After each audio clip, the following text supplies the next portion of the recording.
welcome to Season 6 of How I Made It Through. As I've said before, it is often through pain and suffering that we learn our most profound lessons. It is through courageously exploring the inner landscape of our lives and seeking healing that we transform. Joining me this season is my newest co-host, Bernadette Thompson.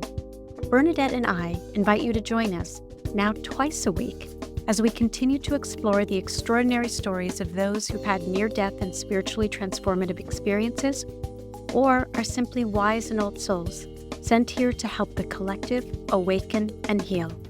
Our show reminds us that death of the body does not mean death of the soul, and that indeed we do transition into the wonder of the afterlife and come back again and again and again.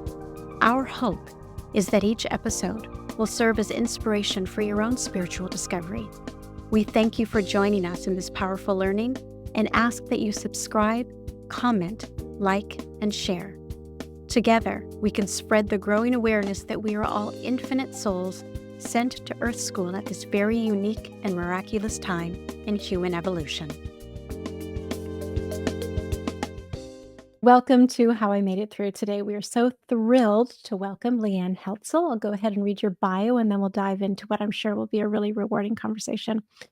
Lee Ann Fortunato-Heltzel is a compassionate death doula and visionary artist whose work bridges the gap between life, death, and healing through creativity.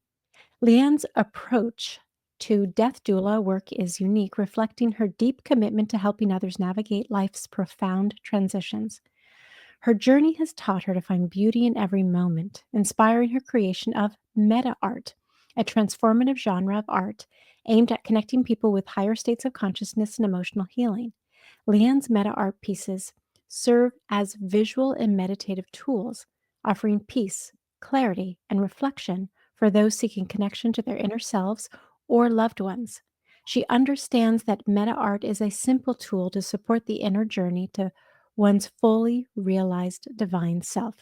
Her death doula and artist work reflects her mission to help others embrace the full spectrum of the human experience, fostering healing, creativity, and a deep sense of purpose. Lee Ann's work is a beacon of hope, inspiring others to find beauty in the unknown and empowering others to embrace the transformative power of love, creativity, and connection, as is really represented behind you as well. Welcome. It's so wonderful to have you. Welcome to my little studio too. We're actually if you saw the other walls, they're all covered in splatters of paint and the floor is a mess. So welcome into the studio and thank you so much for inviting me to have this conversation. Thank you for saying yes. Yeah, I'm excited that you are here. And I know as we get into this conversation, a lot of what we'll talk about is your artwork, your visual work. And for those who are listening, they might be like, well, we can't see it, but your experience and the spiritual connection that art has to those who you help heal is amazing. And it really transcends even being able to see it. And I know others will be drawn to finding it and being able to look at it in person or, through your website. Thank you. Well, let's start with some of the basics because we're using terms like death doula, which some people know, others understandably don't, and meta art. So I want to make sure those are really foundational. But if you will, please start with what is a death doula? So, I think it's different for a lot of different people. Some death doulas assist people bedside, right, with that physical person that is going through that transition. I'm a death doula from the side of spirit. So I call the person in and speak to them just like we're talking now. And I have a conversation. And I work with Christ consciousness. So I like literally Christ is standing here with me and working obviously through me. And so it's all in my third eye. And I only ask one thing of the individual, and that is, what do you require? Wow. And oh my goodness, like a plethora of of things could come from that one question, right? Oftentimes, the person could be actively dying. A woman just called me the other day and she said, my brother, he's just he's hanging on, we don't know why. And so there could be that. It could be somebody maybe had just taken their life and they want me to check in on them to make sure they fully crossed. So it's a variety of situations. But for me, it's a very simple process of having a conversation and asking what the person requires. Mm. So to clarify, that means that you could be across the country. Mhm. You do not need to physically be with that person, but either the person who is going through their transition or a loved one seeks your guidance to help them communicate about their needs, their state of mind, and you are that go-between. Correct. And so yes, I can be anywhere in the world. All I need is the person. I like a picture just because I'm obviously visual. I'm an artist. Yeah. Their name, their full name, their date of birth, and permission.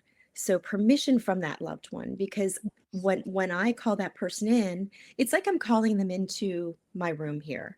And so I'm going to say, Kristin asked me to check on you. And that's that need for that connection. Mhm. And then from there, it's whatever that experience it is. It could take moments, it could take days of continually going in. So it's really, quite an adventure every time, and is the most important work that I could ever do. How did you arrive at this work? Tell us a little bit of your backstory. Yeah, that's kind of the interesting thing, because we all have a different way that we enter into what we consider these like greater capacities. For me, I was born into a very loving family. I considered myself very religious. I was raised Lutheran, and I had a father that we would always go on hikes together, and I was the only person, even at the age of like 8 or 9, that he could talk to about more esoteric things, more Mm. philosophies. Like, oh, honey, I'm reading this book from a guy called Edgar Casey, and so here I was, like, and at the same time of kind of even as a child, kind of going, I'm so connected to Jesus. I'm so connected, but the church isn't quite like, you're not Mm. answering everything. And then my dad was always there, kind of like feeding me other concepts. And so in my early 30s, I was in a very destructive, dangerous marriage, Mm. and I know we always talk about like, usually there's something really traumatic that happens, Mhm. right? That Yeah. was my traumatic event. And Mhm. so I went through a period of years needing to get myself and my children out safely Mm. and alive. And at the same time, a dear friend of my husband and mine died in an airplane accident. And so we kind of took separate roads. He spiraled, with mental issues. And I, it was like I kicked back into gear from being a little girl going, wait a minute, why am I here? What are Mhm. how does this all work, right? And so Yeah. I that's when I really began my spiritual path, and just had very close friends. I've traveled the world working under different gurus, and Mm. just always kind of taking that next breadcrumb, right? Like I'm seeking this. Oh, okay, here's an opportunity. And I ended up working with a Brazilian healer, and he would come to the US, and he would simply call me into the room with a specific client, and allowed me to just be over in the corner to let my gifts come in. And so the first, I would get intuitions, I would get information, but the one day I was guided to stand at this man's feet and put my hands under the bottoms of his feet. And I opened my eyes and I literally looked down, and my hands were a man's, and I was wearing a white robe. And it was like, oh my, because again, I've always had this relationship to Christ. And so it was at that point then that I really started surrendering, and had this kind of innate trust that, okay, I'm going to surrender and I'm going to just let this unfold. And so it naturally became, I don't even remember the first time it happened. that I was able to assist somebody that had already died. So at first it started as, Lee Ann, can you come over to this person's house? It's definitely haunted, kind of thing. And so it was really, that seemed to be kind of like my learning ground. And then it moved into the active dying process. I actually actively helped cross over my father and my aunt and uncle. They died within 12 days of each other, and I Wow. assisted each of them. And the what I was able to learn was just absolutely profound. And so it kind of evolved, and at the same time I own a marketing firm, and I was living my life as, oh, here's Leanne. She makes sure that catalog gets to print on time. And then there's this other Leanne that's, you know, having this completely different other experience, right? And when I started my own firm, I said to life, I don't want to live in silos. I feel like people, almost like a split personality, right? Like, Mhm. and and I was not owning this spiritual work that I do. I, newly divorced, just wanting my kids to have some normalcy, and I didn't want to be the crazy mom that talked to dead people. And and I realize now, years and years later, that it was also me just wanting to fit in too, right? Of course. Mhm. And so when those two things, life just blended them together, and this epiphany of, well, I talk to people that are dead or dying. Well, I can talk to my marketing client. That's a soul, right? And so I started kind of blending it into my marketing career, and it just went on from there. So it was, all of this was, I really wanted to say, was so organic, right? It Mhm. was never me. It wasn't on a vision board. Like, Yeah. I Yeah. could have never dreamt these paintings up to be on a vision board.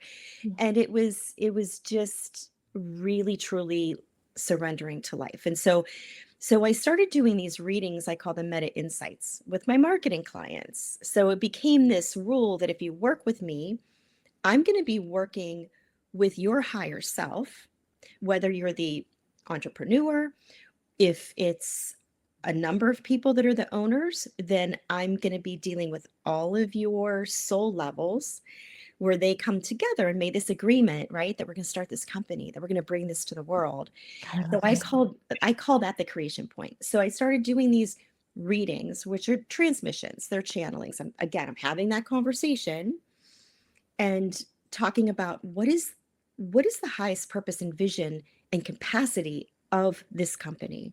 Because oftentimes we as humans can't dream as big and purposeful as we can really be. And so that became my first step if you wanted to work with me, which meant you had to be a company of great integrity, here to truly serve humanity. And you kind of had to get what I was talking about, right?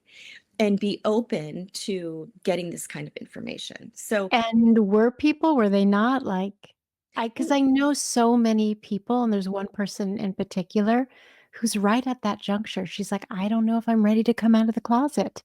Yeah, yeah, yeah, yeah. it's really interesting Like a because risk. I what I really learned throughout the years, because this has been, like a decades long process, is people um, can hit up against the word spirituality, Mhm. right?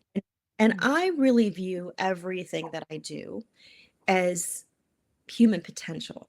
So I truly believe that Christ taught us that you will do what I can do and more. He was a teacher, right? And Mhm. so it's that falls under human potential. And for me, gets me out of that messiness, because so many times in my life I heard, so what God do you pray to? Right? Like, it's like, that's just muddying the waters. It's it's that God spark in each of us. And so what are we truly capable of, right? And so I would find my clients at interesting places. Like, I would go to the Parliament of the World's Religions. I would go to different conferences. So it was like minded people. I see. And oftentimes I just need one person in the organization to be able to kind of accept it. And what I always say is just have an open mind. Are you open-minded? Right? Because I'm going to give you new information and you can take it or leave it type of thing. But everything I was creating, I was actually creating from that higher space.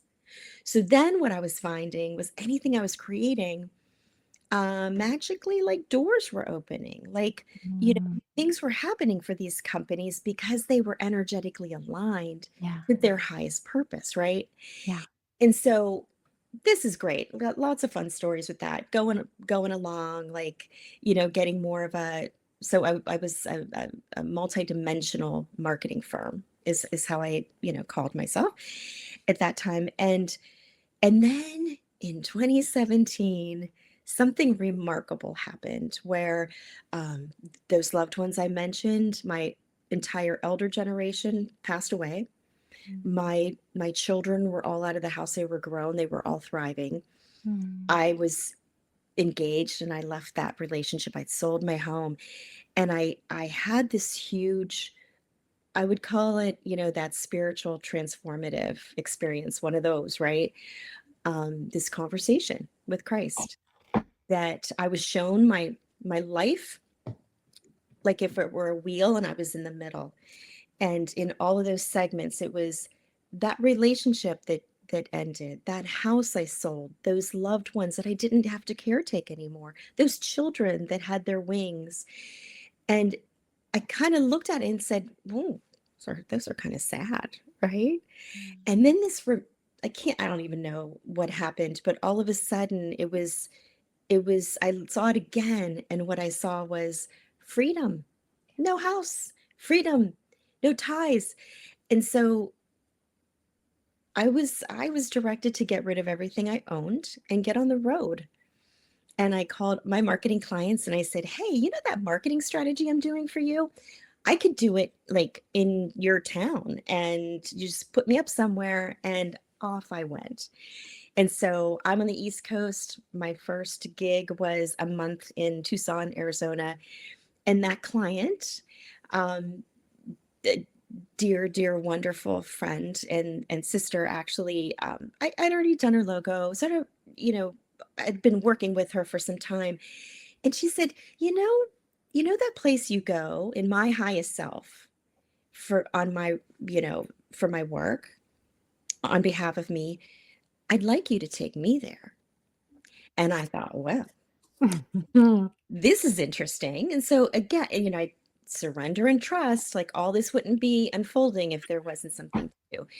And so that actually turned into retreats that I started doing with my marketing clients, where it's the best way to describe it is it's like a collective meditation where we're all building the meditation together. And it's truly profound. And so we're literally stepping into that space that I call fully realized divine self rather than higher self. Because for me, it's a dimension that exists. There's a fully realized divine earth where everything is completely enlightened, right? The rocks, the trees, the people, everything. And so we go in there on these journeys. And immediately I was instructed that there needs to be something from that space in this reality, in form. And it became these automatic paintings, Mm, MetaArt. And so mm, initially, if there were 3 clients at a retreat, I would get 3 canvases. And first I was painting it, and then they were painting it, which opened up a whole nother beautiful thing, right? yeah. And they're automatic in nature, much like automatic writing, where you settle into that energy, that frequency, Mhm. and just listen, right? And so if you're I don't know, I'm Mhm. just seeing fuchsia. And so you grab the fuchsia paint and and do whatever. So that was cool. And then COVID hit. And now I'm kind of living with a dear friend and I got the instructions from Christ consciousness to paint the frequency of peace. And so I did. It took me, I don't know, several weeks, and do the same thing. I have this conversation, this transmission with the frequency. So I'm getting all this profound information. And then I could kind of feel like something's locking in. And I know that because I went to art school, I do know that you don't mix certain colors together, things like that. Like that Lee Ann kind of steps aside, and then I'm just this channel to listen. Mm. And so I painted this painting, and um, nobody's going anywhere, right, during COVID. And so I had this painting, and it was the first time that I realized I'm going to meditate with it. My clients knew to meditate with their paintings to use as a tool to kind of get them back into the experience of our retreats, but I actually never did it because Interesting. right. So I start meditating with peace, and the best way to describe it is like every cell in my body was vibrating peace.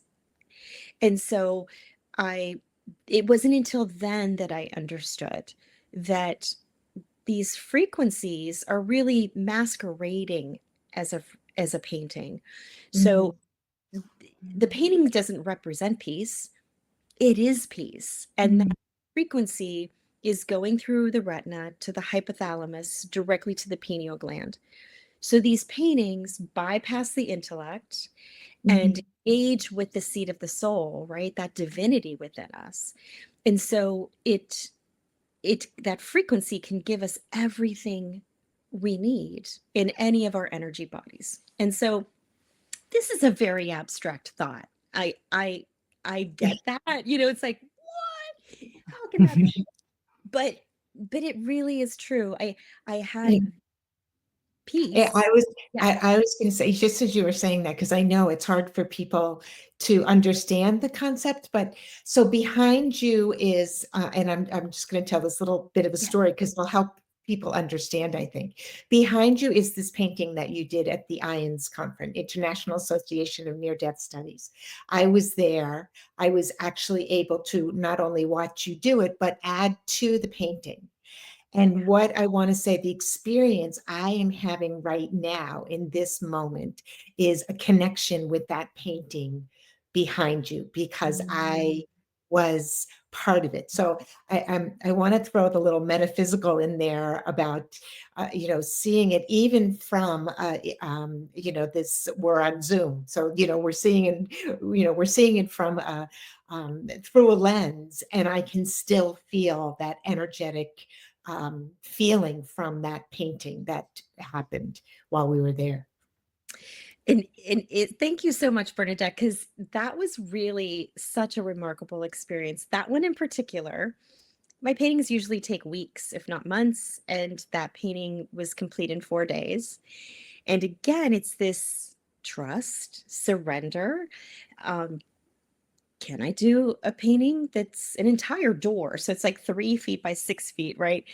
In a few days. And it was, yes. And so that I received, I had that conversation, I had that transmission, understanding that painting, which is actually this one, there's actually 3 doors here, was entitled Crossing the Veil. And IANS is an organization that studies near death experiences. And so, and me being a death doula, I'm like, oh, this is so fun, right? And so the purpose of the painting is twofold. It's to support a person that's had an NDE, and it's also there for people that want to communicate with the other side. Mhm. And so to have, I don't know, I think there were like 24 people that have had NDEs that were able to contribute to the painting. And so that was just a really, really remarkable experience. And a quick story. I got 2 quick stories about this painting because I finished it on the 4th day, last day of the conference, threw it in my car, drove cross country home. So a lot of people didn't have a chance to actually work with it. But the first woman that sat with it, she what happens is there's a lot of circles on the paintings. A lot of people think they look like a bubble, right? And what happens with the painting is you pick one spot and you just look at that one spot and you relax your gaze. And the painting moves. It will go three-dimensional. The colors can go away. They can completely change. The circles can organize into forms. Anything can happen. I've had somebody tell me like faces of saints came through and communicated things to them. So when this woman sat with the painting, she was looking at this one ball. Everything started spinning, moving, doing whatever it was doing for her. And she just had this desire to talk to her brother that had died 30 years ago. Mm. And she saw him visually in the painting. And he said, so she could hear him too, it was auditory. I'm going to show you the way you remember me, and I'm going to show you what I look like now. And so she saw him, and then all of a sudden, it turned into this column of white light with little like streams of green. And so, obviously it's a very big experience to have, right? And because you're like literally just looking at a painting. And so after a few moments, she started thinking to herself, maybe that was all in my head. I really want to know that my brother's okay. Maybe that was all in my head. And she literally felt a warm hand touch her neck. And she knew it was her brother. Mm. So that's one experience. Obviously that's a huge experience, right? Brought the painting home, took it to Lilydale, which is in the more on the East Coast, and it's a whole village of mediums. And a woman sat with the painting, and she had had an NDE 20 years earlier during a stroke, which I didn't know. And she completely re-experienced her NDE. And they said to her, we're letting you experience this again. And the painting became her loved ones, the hand of God. Like she had this entire experience, and they said to her, we're letting you have this experience again to remind you of what you learned there and how to live your life. And so that's really dramatic, right? Like obviously those are really dramatic stories. I categorize the paintings in three different ways. This painting that we're talking about is a very, very powerful tool, a very alchemical tool, right? I want to work with the other side of the veil, or I I do individual, I do commissioned pieces. So, I want to work with my ancestors, whatever. It becomes a very, very powerful tool. This one in the middle is grace. This came in through the total eclipse of the sun. And, they all have their wonderful stories. That's a different kind of painting where it's one pure frequency that is needed, exists, but is needed in a new, more powerful way for humanity. So that piece, do the same thing, pick a spot, relax your gaze, meditate with it. And that power of grace is able to affect anywhere in your life that you need it. So more of a support, right? And then there's the pieces that I actually do work where the painting heals a geographic location. So I went to Lilydale last year, or I guess this year, doesn't matter, and created a painting that literally brought down fully realized divine earth, that location, into this physical location, and helped clear this geographic space so that more of the new earth could get anchored in. So Mind blowing. yeah, and I do paintings that are a person's fully realized divine self. So they're all tools in different ways, right? But they're all supportive tools.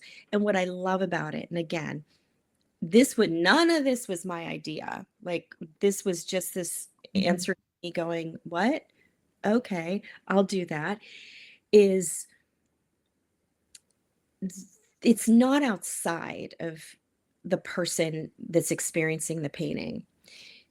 The frequency is able to engage with their most divine space within them and support it.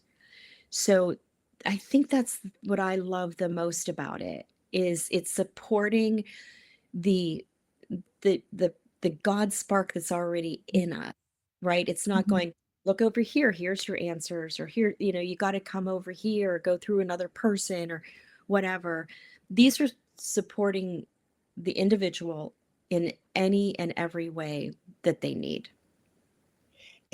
What brings to mind for me, and I'm curious about what your thoughts are as you're talking about, these paintings. Uh, I think of it as, we are all, obviously, we're all spiritual beings, and many, many of us are seeking ways to open more and to really understand more, and that because we're so different, that we all resonate with different. We talked about mediums before, whether it's art or whether it is, whether somebody is maybe listening to a meditation that takes them to that space, but I think for me, seeing your artwork and understanding that connection literally kind of blew my mind, that is a spiritual, that in itself, and now you're kind of explaining it. Am I understanding that right? That connection, that it really is spirit, it is that energy, spirit energy that is in the paintings. Absolutely. Yes, spot on. And it's really what's really fascinating to me is it's come through in such a socially acceptable way. These are abstract paintings. We all accept abstract paintings. So, you know, interior designers purchase these, right? And because they're fitting the aesthetics of a room or a building that they're doing. And it doesn't matter. Like, you don't have there isn't like this, well, now you own one and you got to meditate with it. If the frequency of love is hanging in your home, it's affecting the frequency of the home, Yes. right? Yes. Now, It's if like an energetic language. exactly, and and everybody accepts that paintings are socially acceptable. Another Yes. thing that's integrated on many of my paintings is sacred sound that has been created specific for that painting. So, for instance, Mm. love was the first one that it happened to. I literally heard, add the sacred sound to it. So I'm like, well, I'm not a musician. And it always happens. It's within 24 hours. I meet the musician. And this man said, I've always had this dream of being sent the paints from the artist. And so I intuited what paints I was going to most likely need, sent him the paints, and he put them on a cymatics table, hitting them with the hertz frequency of love, the 528 hertz frequency, for 6 weeks. He listened to my transmission from love, and then he channeled the music. So anytime there's music, there's there's that person, bringing in their brilliance. This painting, the one that I did at Ions, actually has a sacred oil from Egypt, Mhm. unrefined frankincense, and so that's another sense of smell, right? So, um, it, again, not only is it perfectly acceptable things, we all know that sound heals. We Mm. all accept that, but then to kind of just let it go to the next level of, really, again, this is human potential. This is tapping into the quantum realms and giving ourselves the ability to cross into that threshold. And so it's really quite simple when you think of it. And the beauty of it is so many people will say, "Oh, I can't meditate. I start thinking about, did I turn off the stove, or, whatever," which are all completely normal things when you're meditating. But the fact that you're looking at something and sometimes hearing something, Mhm. it's entertaining the mind. Yes. So Yes. people that can't meditate are like, "Well, I can sit and look at a piece of artwork." right? I so relate to that. I was actually meditating this morning and I was like, I'd like some music. And often I do, because it's interesting that you say that. I'll choose a piece of artwork while I'm listening to music, and it's generally speaking abstract as a way to channel something. I don't know what I'm channeling, but it's like channel my focus to Right. something beautiful that I can surrender to, fall into, so that really Mhm. speaks to me. Right, right. Yeah. And I'll tell you what too. This goes all ages. Small Mhm. children just they don't need any, take one spot, look at it. Like they don't need any Only the instruction. cues. Yeah, it's They natural. they don't need it at all. I did a painting recently for children on the autism spectrum, Hmm. and I mean that painting is really extraordinary, and that is to help them integrate and ground, right? Because their Mm, frequency is just so much superior than ours, but they need to fit in our world. yeah. And so that's a perfect example. A nonverbal or an autistic child's not necessarily going to take instruction, and they don't have to. It's That's fantastic. simply there. Yeah. Yeah. So, I mean, it's metaphysical, it's transcendent, Mhm. it's, Yeah. neurological, it's therapeutic. Yeah. So I wanna slow you down and go back to even saying that within 12 days, your father and I think you said his sister And her husband, and yes. her husband died, and you said, "And I learned so much." Mm. Can't say something like that on the show without us going, "And what did you learn?" Because we're so interested in the dying process and Mhm. happens in the afterlife, and you knowing Jesus in the way that you do with such immediacy. Can you pull back some of those layers for us? Sure, I would love to because it was really that was the juncture. Prior to that, it was really me doing that service of death doula work for people. Most of the times, I would get calls that my nephew, just took his own life. Can you please check on him? So Mm, it was people that were already passed, and I learned that I needed to wait at least 3 days or I would go into the experience, and so that's what I Mhm. was doing for many years, and then, my mother passed and then, some other family members, and I was at a point in my life where I know I mentioned this, like, I didn't want my kids to be known that their mom talks to dead people. I wanted to kind of be accepted even in my own family, sure. and so it was just a word of mouth, like, if you need anything, Leanne's here, type of thing. But when this happened with my father, my aunt, and my uncle, I they were teaching me how to do this work through someone that's actively dying. And so when I'm working with somebody, um, if you imagine like the person maybe lying on the hospital bed, multidimensionally, I'm talking to a version of them within their dementiality that is still connected and still very aware of what their physical body is experiencing, but is elevated, right? So it's already leaving. Mhm. So they can talk to me and they can say what do you require? They can answer it, right? And then I can talk to their highest self. So I can kind of really go to the source if I need to. And so my father taught me, I saw what he was experiencing. Which was? Like at one point, he was laying in his hospital bed, and my mother, which had passed away before him, was at his feet, but she was, I don't know, early 30s, and Mhm. he was really confused. Yeah. He was scared, he was confused, like, why is Jeanette there? But Jeanette is young, and so he was very much in between worlds. And at that point, you know, Christ kind of pulled me aside and instructed me as to what was happening for him.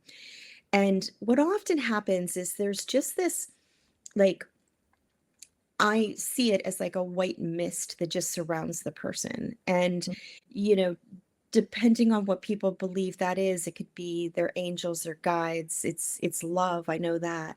Mm. It's source itself, right? And so I witnessed that happen, that kind of surround my father. But then I was being kind of explained, like, that's what's happening. He's just kind of in this process of understanding where he is at the moment and where Mm. he's really going. And and then the next time because I kind of go in and out, right? Like I maybe reach in once a day, twice a day, was very much him instructing me to, like, sweetheart, let me go, release me, let me go, and love doing that for me. And because that's why so often people hold on, right? They're Mhm. holding on because they're worried about so and so, because I have to be there, because I know I'm whatever, right? And he said, because your brothers aren't going to be able to do that, but I know you can. Yeah. And so when I did that, this huge wash went over me of freedom. I could feel his freedom. Yeah.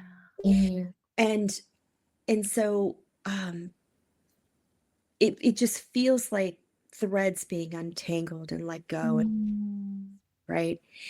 And so each encounter became something like that.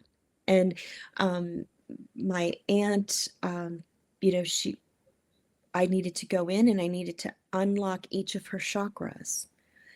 And I could just, like, they just all kind of unlocked and untethered and went away. And, she passed away within an hour. Like, every Mm. person's different. Yeah. I've never talked about these stories. The most profound one was my aunt. So, um, she was the last of the three to pass. And I was busy at my father's funeral and viewing when she was in the ICU. And so I wasn't there that much. Um, but I was her medical power of attorney. So the hospital called me. It was the night of my dad's viewing. His funeral was the next morning. They called me at like 3 a.m. and they said, Leanne, do we have we need your approval, permission, whatever, to move her IV, blah, blah, blah. And I said, yep, go ahead and do that. And then I'm like, well, I'm up. I'm gonna call in Eleanor and see, does Eleanor need anything? Mm. And my aunt literally came in and said, what? What do you need? Like, and I knew, oh, she doesn't need anything. She's going. Mm. And there was no indication that she was, that this close to death. Mm. And so um right then, and it was just so her personality. It's just like, what are you bothering me for, kind of thing. Right then the phone rang and they said, Leanne, you need to get here as soon as possible. We're losing her. So, I jump up, drive, whatever, and I walk in, and the nurses, even the doctors, tears in their eyes, because they know this is number three for me, right? And they said, Leanne, we did everything to try to at least keep her here until you got here. And so, they left me alone and I was sitting next to her bed. And I thought, well, now I'm curious. What would her higher self had told me at that moment, right? And so I close my eyes, I call her higher self in, and it was so dramatic. It was almost like the walls were like all clear, but it was like the walls were coming in. And I realized it when that happened, when, I was at my home and they were, calling me. I was in both places. I was very much in this reality, Mhm. and Mhm. so she made sure I knew that, Mhm. because so I'm sitting there and I'm like, "Whoa, that was crazy." Like, wow, I got to be in both places. And then I started having this kind of conversation with her. Like, you'd have to know my aunt, but I was like, "What do you want to wear? And what shoes do you want?" And she was saying, they're going to be in my closet. They're in the right in a corner. And I'm making these mental notes to tell my sister-in-law, right? And then in comes this young nurse. And again, I wasn't in the hospital a lot because I was busy with my dad's funeral. So it's not like she knew me well. And she said, Leanne, I feel really awkward here, but I want to give you something. And she handed me a blood vial and she said, this is your aunt's last breath. And she hands me this vial. Now, I just had this crazy experience, right? And I'm looking at it. I'm like, what is happening? There's a piece of paper rolled up inside. And the monitor in the rooms, they can still print out paper. Years ago, it would all come out on paper. Yeah. She literally printed out my aunt's last breath, rolled it up, put in a blood vial, and gave it to me. And I'm sitting there holding that. And that was the moment I knew on every level of my being to not hide this, to totally embrace it, to really own this gift and its importance in the world. Because up until then, I would literally say to like my children, like, really seriously, don't tell anybody. Like I didn't wake up one day and say, you know what, I'm going to be a death doula, which is so amazing that people do that, but it just happened for me. Yeah. And so that was like what it felt like was my entire lineage saying, own it, sister. Right. You've arrived. And so from that point on, that allowed me to surrender even more, so that when the message was get rid of everything, get on the road, I lived for 3 years in complete surrender. Times on a Tuesday, I did not know where I was going on Sunday. And I would literally say to life, I want to know. And I always would have 3 choices. Like instantly, a client would email me, I'm ready to work on that project, or, somebody connect me with, somebody new to kind of, experiment with this painting and this retreat concept and everything. And off I went. So really, they were all breadcrumbs of trust and surrender. Yes, trust, surrender, faith. Yeah. Can we talk about I can't believe how fast time is going because I have like a zillion questions for you. You are just opening up so There's a much. lot coming up There's too. just a lot here. Because you are so closely tied to Christ. And because our time is running out, maybe, and I always ask Bernadette if she has any questions, but let me go first this time and then I'll hand it to you.